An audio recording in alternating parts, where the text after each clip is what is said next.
And welcome back to the Murdy Creative Co podcast. I'm your host, Colin Murdy, and today's topic is leather, the eco-friendly option. But first, I want to say thank you to everyone who supported the company so far. If you haven't got a chance, go check us out on the web at murdycreative.co.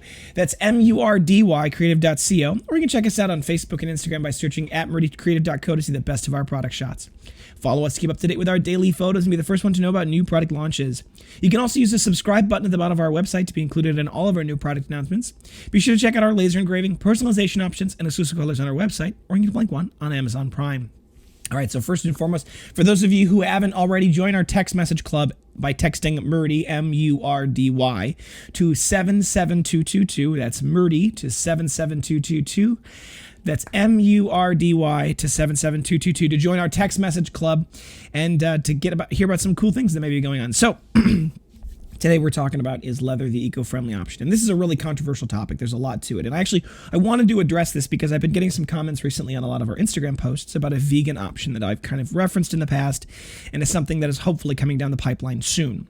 So I'll do a whole podcast on the vegan option. That might be Thursday. I'm waiting on some final samples from our cutting partners, and I want to actually have them in hand before we really go ahead with it. But who knows? Maybe by Thursday we'll be able to show it off on the podcast. But today we're going to talk about leather and what is leather, obviously, and what is leather. How do you get leather to be leather, and is it really eco-friendly? Is it environmentally friendly? So obviously, for those of you who don't know, we use made in USA leather. We have switched over the last while to leather that is crafted and tanned in the United States of America. It's actually tanned locally. One of the reasons why we did that is that while even though the leather tanned in America is a lot more expensive and there's a lot fewer people that do it in America, it has to follow the EPA regulations on environmental conscious, waste disposable. Like, that's probably the right way to say it. Most of the leather that you interact with, just in general, is manufactured either in China or in one of the post-old Soviet bloc countries, Kazakhstan, Uzbekistan, Turkmenistan, things like that. Those are a lot of places where a lot of the leather comes from. So that part of the world. And part of the reason why, for those of you who are interested in kind of the economic theory of it all, is those places don't have nearly the strict environmental regulations that we have in our country. So that the process of making leather, which can be very caustic and very dangerous depending on the chemicals you use, it doesn't have as much of a problem there because they can just dump the chemicals. So part of the decision for us to go to made in USA leather was specifically because we knew that the chemicals themselves were being treated in a responsible manner. And that was, a decision. It's a little bit more expensive. However, the quality is better and we're able to maintain the quality locally, and we're able to work with the people that we're working with to be able to make sure that the leather is absolutely the best for what we're doing with it and is really the top of the line. So that has an advantage. Now, I was actually sat down with our leather suppliers and I talked with them a little bit about our desire to make sure that we're not having an undue impact on the environment and also an undue impact on the production of leather, because some of you know that some cows are actually grown specifically for their leather. That's not our leather, though. The leather that we use, that we come from our tanneries, has been specifically and explicitly bought up as waste from slaughterhouses that are in the Midwest. So obviously there's a lot of beef consumption in this country, and beef comes from cows. So a lot of the hides, actually let me phrase it, all of the hides that we use, that our tannery uses, come from places that would have otherwise thrown those hides in the landfill. Now, obviously, that's not a great thing, right? Having them piled up in a landfill is yet more trash. And a lot of the times, those hides themselves are actually they can become dangerous due to the fact that they're biological in nature. So anything biological can grow bacteria and other things like that. So the hides that we use specifically are sourced from slaughterhouses that would otherwise have sent them to the garbage, the trash heap. And then once they arrive at the tannery, there's a lot of factors that go into making them the best option they are. Now, if you haven't got a chance to tour a tannery, it's actually a very cool process. Tanning is something that's very old, almost as old as humanity itself. We've been tanning leather for a long time, and there's a lot of cool ways to do it.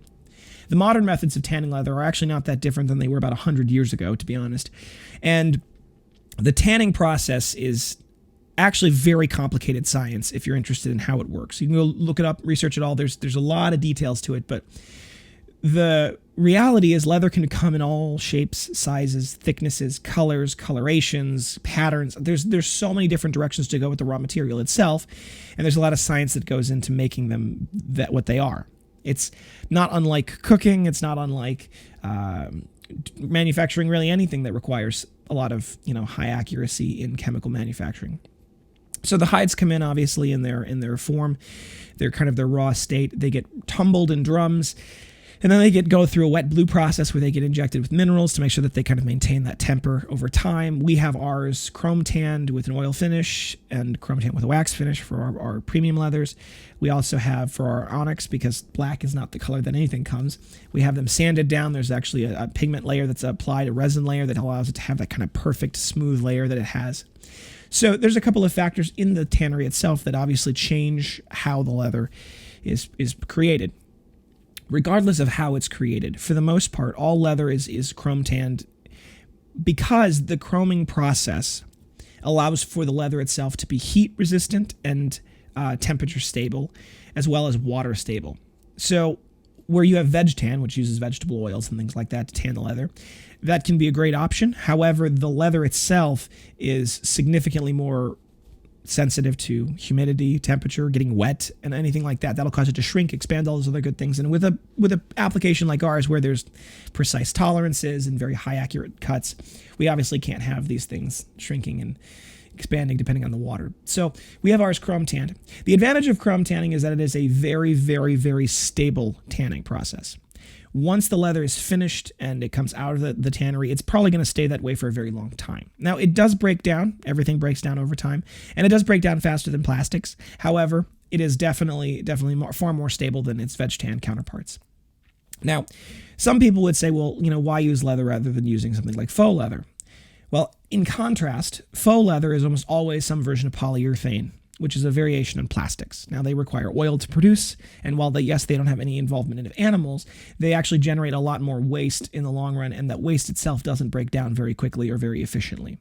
It's one of the big problems, obviously, in the faux leather business, is that while it is good for the animals, it's not good for the environment. And this is another aspect, I think, that you have to kind of, when you're looking at decision-making, and obviously the bigger decisions that go into the process, what's the purpose here? What are our goals? And how can we do it in such a way that it's sustainable? One of the advantages of leather, be it a sad advantage, is that it's a living creature at some point, so we can actually make more of them, right? There is a certain level of farmability. It's the same thing with trees. As long as we sustainably harvest those, we can continue to have them forever. Oil, plastics, things like that, maybe not so much. Now, obviously, there are plastics that come from biological sources, corn oil and things like that, and those are absolutely great options. However, they still have the problem of they don't necessarily degrade quite as fast in some cases, but you can make your own decision, of course. The other advantage of leather for us, and I think this is a real advantage that I take pride in, is the journals we make are going to last as long as they're well cared for forever. I mean, they'll last for a very long, long time. They're going to last for generations. And that's because in a stable form like this, leather is very, very, very long lasting. Obviously, I would recommend using things like conditioners over time to bring back some of that shine and infuse some of those oils back into the leather. But even if you didn't do that, the leather would last for a very long time. So rather than buying cheap, flimsy journals with plastic covers, you can buy, and then throwing them out after a month, you can buy higher quality journals, last a lot longer. They are easier to, continue to replace the recyclable parts if you so choose. And you also get the added benefit of, rather than using cheap plastic notebooks, you actually use a nice leather notebook. So there are some advantages to it as well. Now, when I talk about the vegan alternative that we're working on developing, I'll give you guys some more details about what that means and why we're trying to use similar, eco-conscious decision-making when we work on bringing that on, and what the decision we've gone through. But there's something to be said about, let's not discount leather, because, for example, I don't think in this country beef production is going to slow down or stop anytime soon. I think that's going to be true worldwide. And particularly because we're working so hard to be, conscious about using the trash of that process, I think our leather choices are the sustainable option. They're the eco-friendly option. They are more environmentally sound.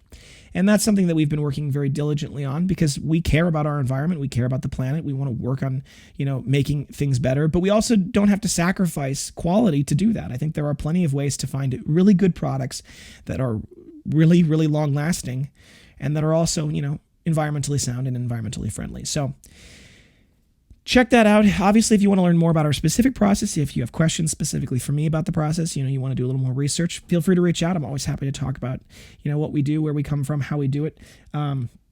We obviously are working very hard to be conscious of this, and we appreciate those who support that. Thank you guys for tuning in. We check back in next Thursday for our next topic. And don't forget to check that subscribe button below to be sure to get the latest podcast right away. If you have any questions or concerns about your leather binder, please feel free to contact us on the main page of our website at murdycreative.co. That's MURDY creative.co.